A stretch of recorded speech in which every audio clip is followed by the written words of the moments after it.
تا حالا شده وارد یه جمع بشی و قبل از اینکه کسی حرفی بزنه یه حس خوب یا برعکس یه حس سنگین بگیری؟ یا تا حالا شده که با یه نفر هم صحبت بشی و بدون دلیل خاصی از انرژیش خوشت بیاد؟ این حسا شانسی نیستن. اینا همون ارتعاش و انرژی هستن که لحظه به لحظه داره بین ما رد و بدل میشه. میدونی ارتعاش یعنی چی؟ بذار خیلی ساده بگم. هر چیزی توی این دنیا، چه زنده چه غیر زنده، در حال ارتعاش و حرکت هست. یه لرزش کوچولو. فیزیکدانا میگن حتی سنگ هم مولکولاش دائما در حال ارتعاشن. وقتی ما از ارتعاش حرف میزنیم منظورمون فرکانسیه که ذهن و احساس ما به جهان میفرسته. یعنی تو الان با فکر و احساست داری یه موج نامرئی میفرستی بیرون، درست مثل موج وای فای. موبایلتو در نظر بگیر. وقتی میخوای به کسی زنگ بزنی یه موج میره سمت دکل مخابراتی و بعد بر میگرده به گوشی طرف مقابل. افکار و احساسات تو هم همین کارو میکنن. وقتی شاد و امیدوار باشی یه موج مثبت میدی بیرون و جهان هم اتفاقات مثبت رو برمیگردونه به سمتت. میدونی انرژی چیه؟ انرژی در واقع سوخت زندگیه. همه چیز از انرژی ساخته شده. حتی خود فکرها و احساساتت هم نوعی انرژی هستن. وقتی میخندی انرژیت بالاست و وقتی که میترسی یا قصه میخوری انرژیت پایینه. ارتعاش چیه؟ ارتعاش فقط راهیه برای نشون دادن سطح همین انرژی. مثلا فرض کن که یه بار وارد یه اتاقی میشی که تازه 2 نفر با هم دعوا کرده بودن. هیچ حرفی نمیزنن ولی توی هوا یه حس سنگین هست. این همون انرژی منفیه. یا وقتی میری عروسی یا جشن تولد، قبل از اینکه موزیک پخش بشه همه یه شور خاصی دارن.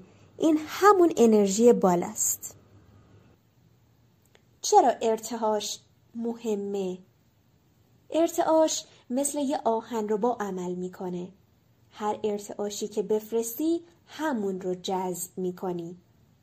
وقتی ارتعاشت روی کمبود باشه موقعیت‌های بیشتر کمبود به سمتت میاد. ولی وقتی که ارتعاشت روی قدردانی و شادی باشه جهان موقعیت‌های بیشتری میاره تا دوباره همین حسا رو هم تجربه کنی. یه بار یکی از دوستانم میگفت هر وقت قبض آب و برق میاد عصبانی میشم. بعدش دقیقاً همون روز یه خرج دیگه هم برام پیش میاد. این به خاطر اینه که ارتعاش کمبود و نگرانی فرستاده بود. جهان هم اتفاقات هماهنگ با همون رو براش فرستاد. وقتی شروع کرد به دیدن قبض‌ها با این نگاه که خب این یعنی من خونه گرم و روشن دارم، پس دارم درست زندگی میکنم، کم کم دید دیگه خرجای اضافه اونقدرها هم سراغش نمیان. ارتعاش فقط روی پول و کار نیست، روی روابط هم تأثیر میذاره. اگه تو خودتو دوست داشته باشی آدمایی میان به سمتت که تو رو هم همونطور دوست دارن. اگه مدام فکر کنی هیچ کس منو نمیفهمه ناخودآگاه آدمایی رو جذب میکنی که تو رو درک نمیکنن.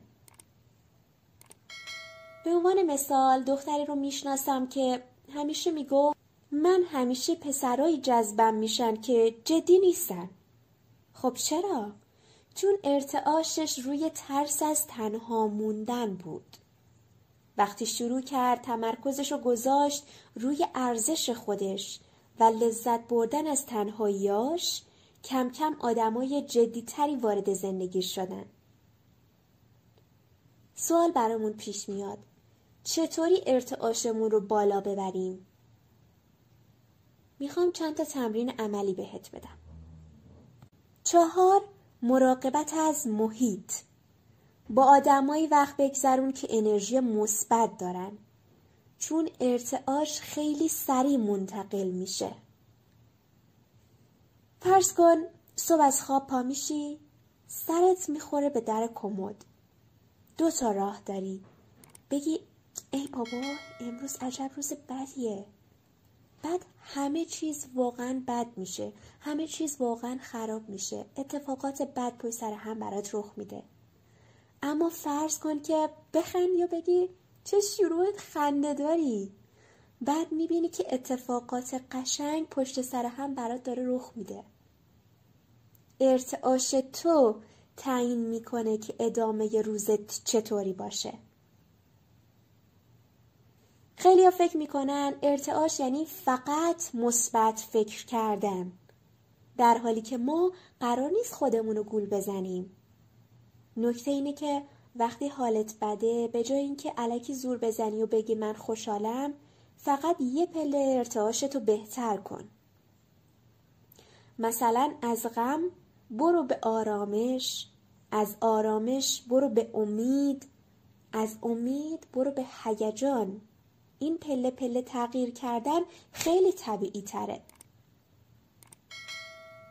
بنابراین ارتعاش یعنی موجی که از فکر و احساست میدی بیرون.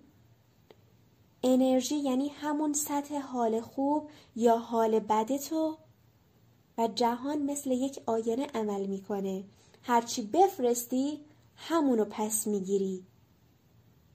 و راه بالا بردن ارتعاش شد سپاسگزاری، دنبال حس خوب بودن، تجسم کردن و انتخاب آدمای درست.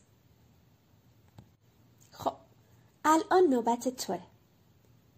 امروز چه کاری میتونی بکنی که حتی 5 دقیقه حالت رو بهتر کنه؟ توی کامنت ها بنویس. شاید جواب تو الهام یه نفر دیگه باشه.